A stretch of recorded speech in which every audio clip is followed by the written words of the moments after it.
Mission Impossible: Final Reckoning. We have both seen it. I think it's just come out in America like today, so a lot of people won't have seen it yet. It's been out in the UK for a couple of days, so I guess we got the jump on it. But wow, man.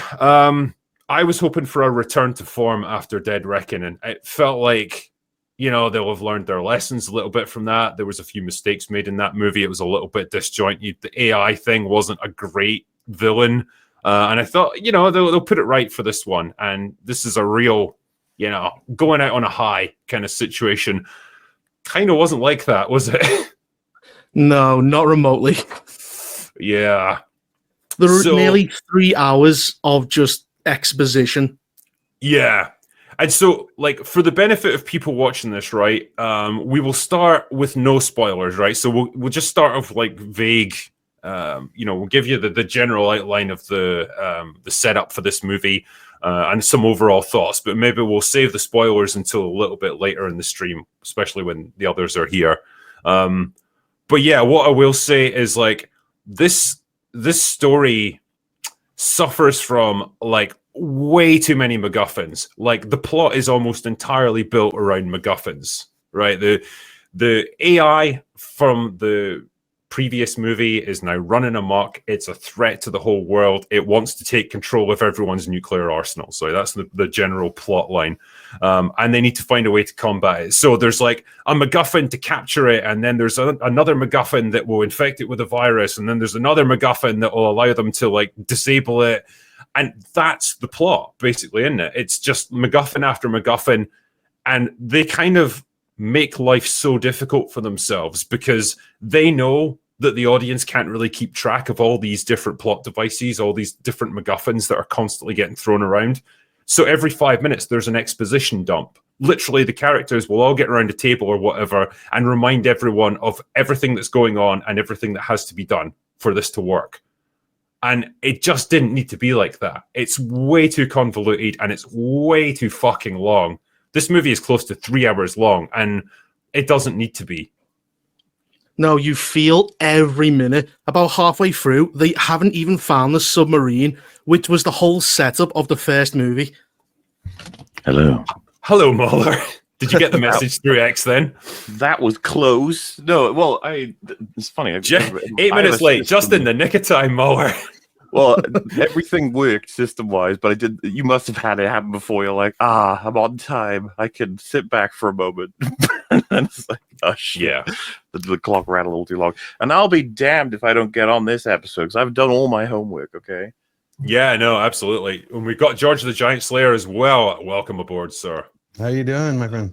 We are good. We were just... we were talking about the virtues of Mission Impossible Final Reckoning, and there ain't many. So, wow. What I've suggested to Reaper is we maybe just start off talking in slightly vague terms so we don't spoil the movie too much with people, and then we get into spoilers a little bit later, just so people can get an overview first, and we don't scare everyone away. Okay? No problem. I haven't seen it. I'm seeing it tonight. Yeah, so we will try not to spoil it too much, and then when we do start spoiling it, okay, that's fine then. No, I don't care. I like Tom Cruise movies. I hope it's not a bad one, but it sounds like it is. It's pretty bad. I would say I'd say it's probably worse than Dead Reckoning in terms of writing. Yeah, I might just agree with you, which is pretty bad considering I thought Dead Reckoning sucked balls. So okay, where would you put it with 2 and 3? The J.J. Abrams one. Oh, it's better than 2. Oh, okay. But 3, I don't know. I think it could be. Yeah, I think it's about the level of 3. Yeah. I need to rewatch 3 because it's been a while. Quick question: does he die at the end? Because I keep getting different. We just said we're not doing spoilers. I know, but I'm dying because Cruise said he was done with it. Then he gave the Daily Mail an interview where he stated that he wants to do this as like Harrison Ford does Indy into his 80s. So, okay, I'll fuck. How can I put this? If you're hoping for a definitive conclusion to this franchise, you're not going to get it from this movie. Okay.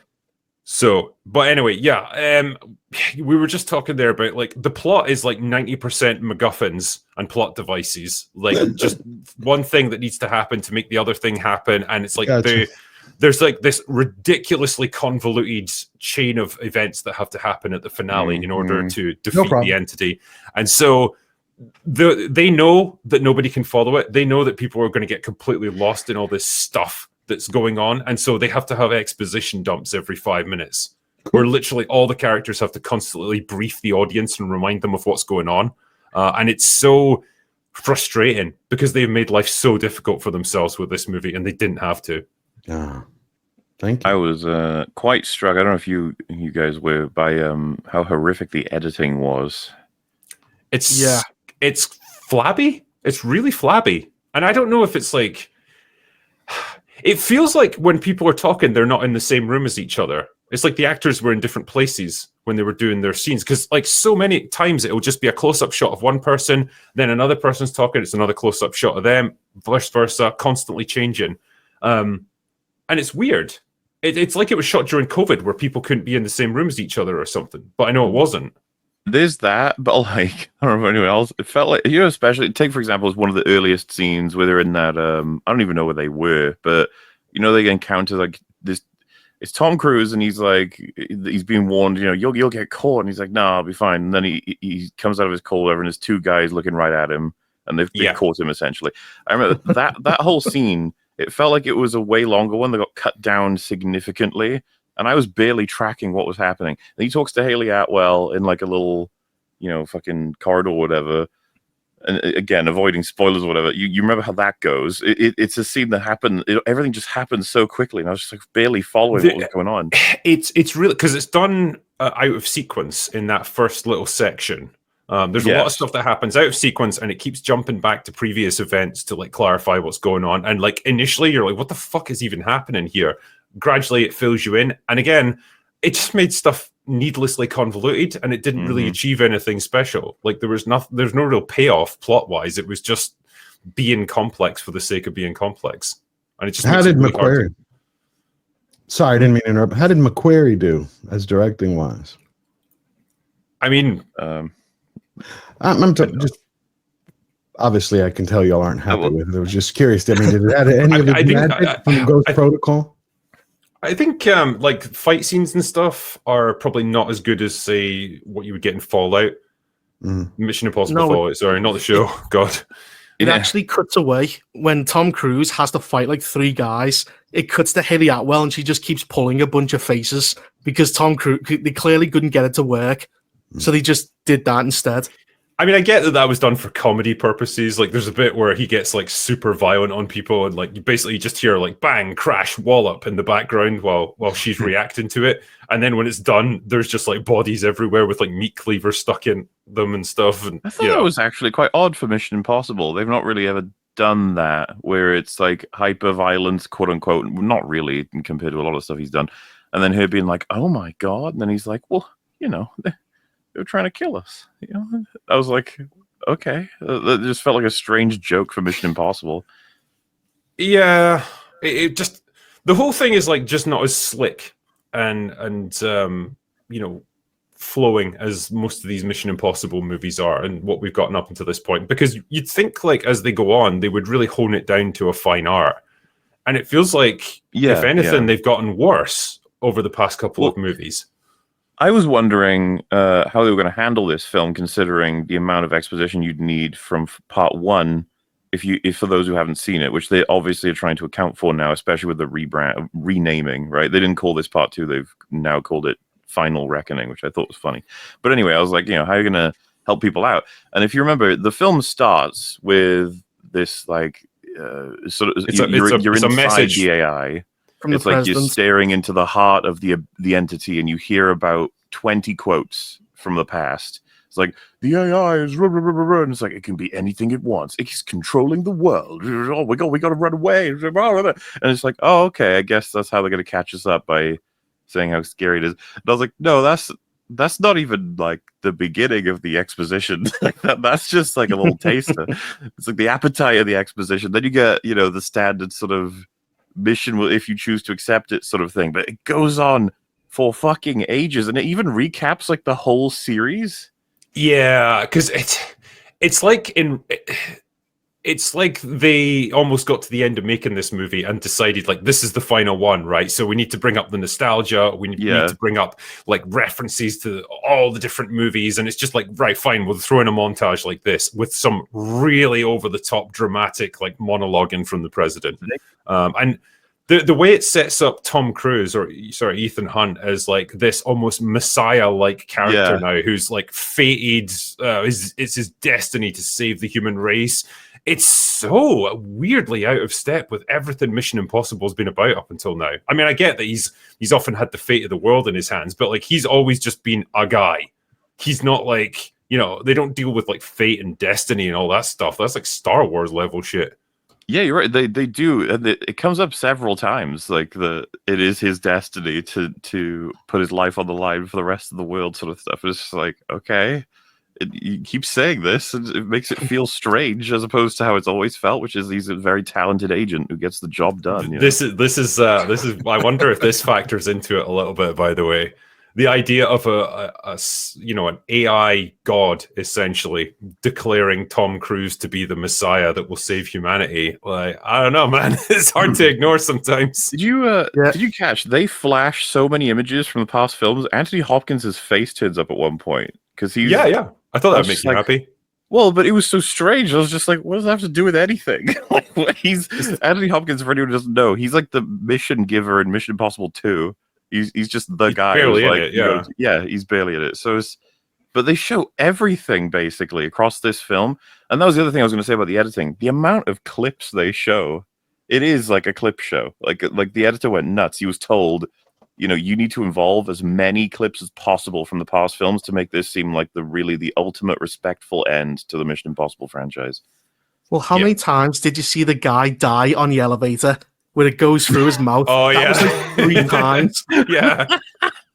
That guy just kept dying over and over again. And it's actually a really funny scene because it's quite badly shot in the original movie. Like, why are they supposed to keep doing that? I was unfortunately struck by the fact that I think the first time they show it is in the context of like, you've lost so many members of your team, you know, like people that you've they treated like it was a very big moment that affected him greatly. I was like, I don't even remember that guy's name. Like, I just a guy. It was just guy, yeah.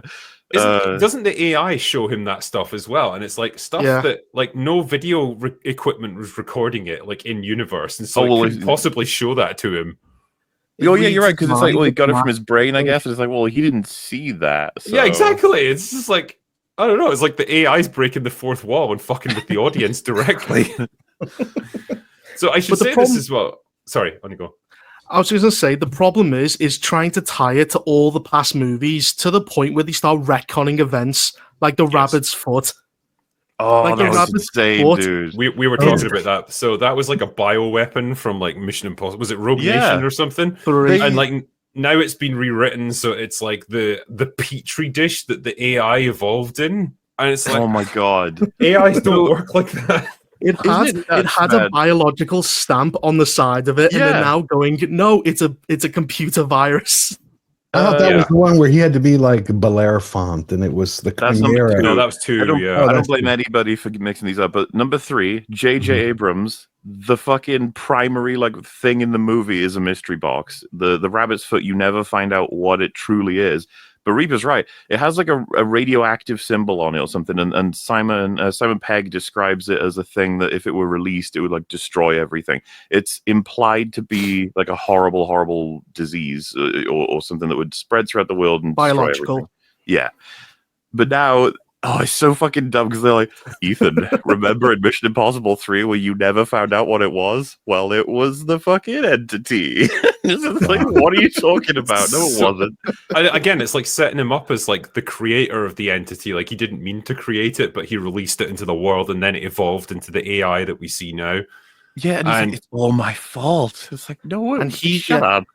He's responsible for the submarine blowing up somehow. Somehow, yeah. It's all connected. So I made this joke. I was talking to Friggy about how wouldn't it be funny if Final Reckoning did a Spectre For those who haven't seen Mission Impossible, Oh, James yeah. Bond, Spectre. It was me all along, James. I was the author of all your pain. I am the one who connects all the events of past James Bond, Daniel Craig films in the most like stupid way possible. It's like, trust me, all of this was leading to one thing. This was all the plan. It's like, no, it wasn't, and we all know it wasn't. Shut up. Yeah. Mission Impossible is fucking weird. Brian De Palma over to John Woo, over to J.J. Abrams, over to Brad Bird, director of The Incredibles, doing some kind of Mission Impossible, over to Macquarie. Yeah. Like, it is so strange to try and connect those first four. You're not going to do it. But this film, what's weird is like, someone might say to you like, "Oh, so I need to see Dead Reckoning before this film." And I'm like, make sure you see Mission Impossible 1 and 3. Well, I hope you enjoyed this little open bar clip. While I've got you here, this is just a little heads up that we're about to close the late donations page for Trial by Fire, our new short film project that we launched a couple of months ago. The response to this campaign's been absolutely amazing, and we're currently balls deep in pre-production, but if anyone out there is still looking to donate and get a unique behind-the-scenes look at the whole process, this is your last chance to do it. Anyway, the link is in the description if you want to use it. But for now, that's all I've got for today. Go away now.